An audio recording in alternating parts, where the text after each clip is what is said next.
My name is Miranda Fultz. My project is geared towards ways to make the gifted and talented education more beneficial across the board. I thought about different areas that could use improvement in the world of gifted education. My main goals with this presentation are to educate you, the parents, on your gifted and talented students, focus on the psychology of gifted and talented students along with methods that may help, and underrepresented minority gifted and talented students. These are prominent concerns in the world of gifted education. They are all supported by research and have been discussed in many forms as they relate to gifted education. Please bear with me as I take you through the concerns and open your eyes to who is exactly struggling in the education world. It is a vicious cycle that we need to break, but I need your help because you, as the parents, are a very important factor in the education of your child. My goal for today is to discuss with you the many concerns in the education world. First, you may or may not have realized this by now, but people rarely think of you when it comes to gifted and talented students. Parents are always supported and considered, and this is not done purposely, but we will talk more about that later. Another goal of mine today is to help you realize that your gifted and talented student may be struggling in ways that you may not even know. Yes, they are smart, but there are things that they are dealing with on top of just being a child in today's society. Lastly, I want to touch on those students that are underrepresented in the gifted and talented education world, minority students. We are going to talk about why exactly that is and what factors play into the identification process. Rohit Sharma said that no matter how talented you are or naturally gifted you are, there's no substitute to hard work if you got to maintain standards. Being gifted and talented comes with many barriers, standards, and stereotypes. Today, we are here to discuss those and explain how it is okay to be struggling as a gifted and talented student. We are not only talking about the standard of being smart, we are talking about the factors that don't always get talked about. The standards that deal with the social and emotional aspects of the child. Aside from that, minority gifted and talented students deal with even more as they have trouble being identified, and once they are identified, they feel as if they have to live up to the standards and stereotypes that have been put on them.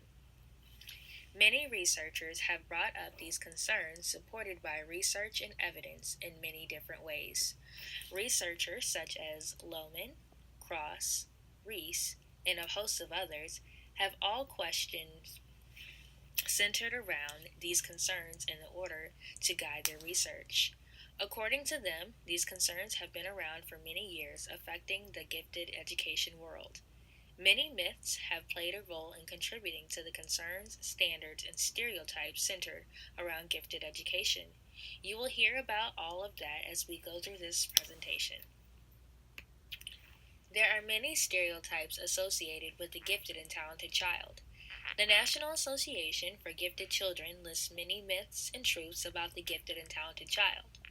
The one that really stood out to me was gifted students will do fine on their own. We should all know that this is not true. Even if you don't know, I am hoping that you will know by the end of this presentation. Gifted and talented students need you, their teachers, their gifted education teachers, and all of the other support that they can get. It is not true that they will be fine on their own, and we can't make that type of assumption just because they are smart. It is very important for their teacher to guide them and help nurture their talents. There are so many other myths mentioned, such as gifted students should be fine in a regular classroom, all children are gifted, children with disabilities can't be gifted students can't receive bad grades, gifted students are well liked and popular, and the list goes on and on. These are just some of the myths that the National Association for Gifted Children have addressed. On the previous slide, I discussed the support that gifted students need from everyone, including you. It truly does take a village. You are very important in the education of your gifted child, and I know you want to be a part of it, but you may not always know how.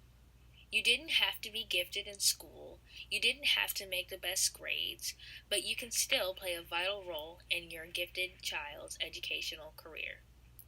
You have the right to be educated on your child, the programs that they are participating in, who will be working with them, and what their education plan looks like. There are so many resources available to you. Schools and gifted education teachers should be making you aware of the resources and programs out there because it may not always be easy for you either as the parents of the gifted children. You may have questions or concerns, or may just need to talk to someone that understands and has been in your shoes. There are a host of resources online, support groups, discussion boards, etc. You may want to even consider starting something in your own school and community. We are always talking about meeting the needs of every child or educating the whole child. But what does that mean when it comes to gifted and talented students? Some people argue that they don't even have needs because they have it all together. They say that they're smart and talented. What else could be going wrong? What do they need? Studies show that gifted students struggle with depression, anxiety, they don't always fit in with their peer group, they don't take many risks, they feel that they have to be perfect at everything, and some doubt that they're even gifted. It is important that I make you and others aware of these needs so that you can be better educated on your child. Just because they aren't seen as obviously struggling doesn't mean they aren't. These students struggle internally and in silence most times. It is important that we meet these social and emotional needs so that they don't have to struggle alone with everyone assuming that they're always okay. I also want to help you help your child cope with the stresses and some of the obstacles that come along with being a gifted and talented child. You can help your child get in touch with their school counselor or psychiatrist to discuss different issues. They can also get involved with yoga and other mindfulness activities to allow their brain to breathe. They are dealing with a lot that we don't even know about. When the needs of these children aren't being met, it can look many different ways. You may see signs of frustration in acting out, boredom, a lack of motivation, or many other things. It is important to look for these signs so that you may notice when something isn't quite right socially and emotionally with your child. Going back to educating the whole child, it is vital that all of their needs are met. That means academically as well as the social and emotional needs of the child. Back in older days, teachers were just focused on meeting the academic needs of the child. But now we are experiencing a shift because we've gotten so much more advanced with education. Studies have shown that the social and emotional needs of the child need to be met in order for that child to properly learn and be successful academically.